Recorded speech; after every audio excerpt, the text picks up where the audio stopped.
Australia's gun laws will be strengthened after the Prime Minister held an urgent national cabinet meeting in the wake of the Bondi terror attack. But gun advocates argue it won't make Australia any safer. Alicia Thomas-Sam reports.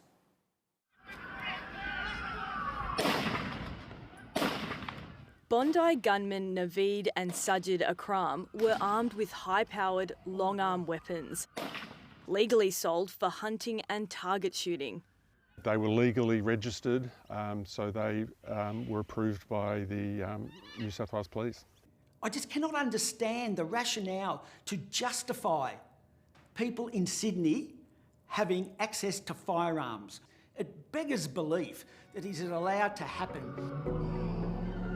50-year-old Sajid Akram owned the guns used during their rampage.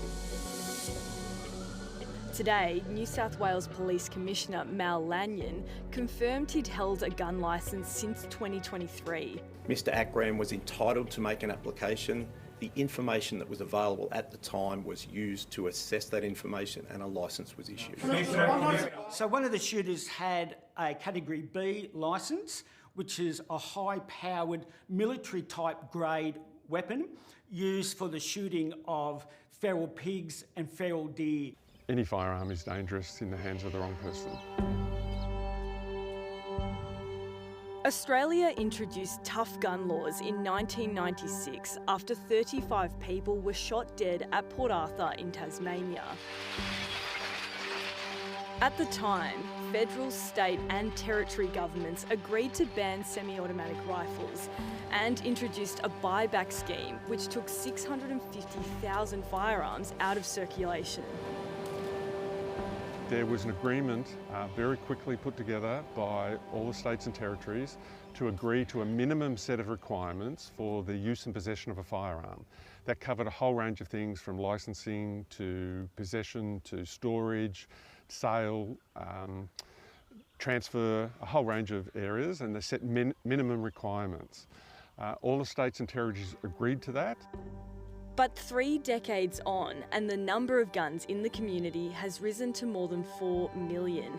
Last night, every state and territory agreed to tighten gun laws even further. And I'm determined to bring in the toughest gun laws in Australia, and they'll be significantly tightened in New South Wales. I very much look forward to working with Premier Minns, the Prime Minister and other premiers as we explore what we can do to continue to tighten firearm laws in Western Australia. Victoria will be working with other jurisdictions to move at the earliest possible moment to bring about any changes to the laws here that will be done in concert nationally. Sajid Akram legally owned 6 firearms under the terms of his licence. Following last night's National Cabinet meeting, each state and territory is now considering a cap on the number of firearms held by any individual. Also limiting ongoing firearms licences and the types of guns that are legal. We think it can go a lot further. We think there should be a review of the genuine need and the genuine reason to have a firearm. We think that there should be a review around children using firearms. In some states and territories, children as young as 12 can apply for a junior firearms permit to legally shoot. Gun safety advocate Stephen Bendel believes this is unacceptable. The National Firearms Agreement says that no one under the age of 18 should have a licence to use a firearm. Every jurisdiction has a workaround by giving children permits. So right now, today, a 13-year-old is not allowed to use Facebook, but they can legally use a firearm under the supervision of a legal firearm owner. In March, Western Australia introduced the strictest gun laws in the country. Lever release and button release firearms, which are designed to fire repeated shots more quickly, are banned, and hunting licence holders are limited to owning 5 firearms. I think the way Western Australian laws work, we should be proud that these laws do exist here. So in this particular instance, perhaps that could not have occurred here. Well, I don't think you can say that.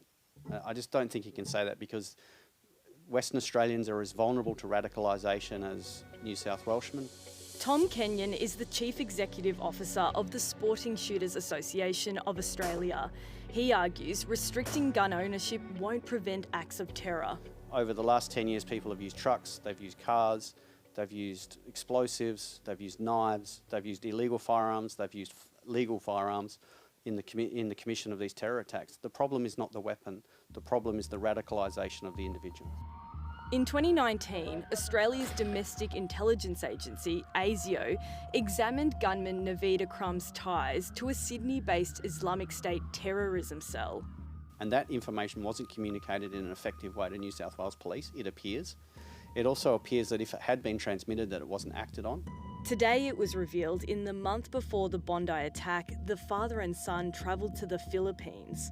The fact that these two allegedly travelled to the Philippines, quite possibly for some form of training, and then returned without that causing raising any eyebrows or causing any communication between the federal and state governments is also an issue. The number of rifles they had is meaningless in compared to that. Even if one firearm is removed from society, that is one less that we have to worry about.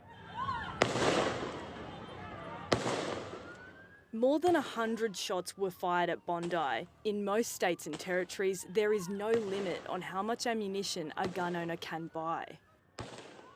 So the restrictions, certainly in the Sydney metropolitan area, regional and rural might be different because they need it for the culling of feral animals, but certainly in the Sydney metropolitan area, there should well be restrictions on access to ammunition. Ammunition limits are a really tricky thing. And the amount of ammunition you have is not necessarily indicative of any intention that you might use it for.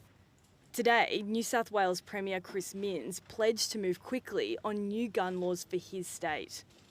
I would say pre-Christmas.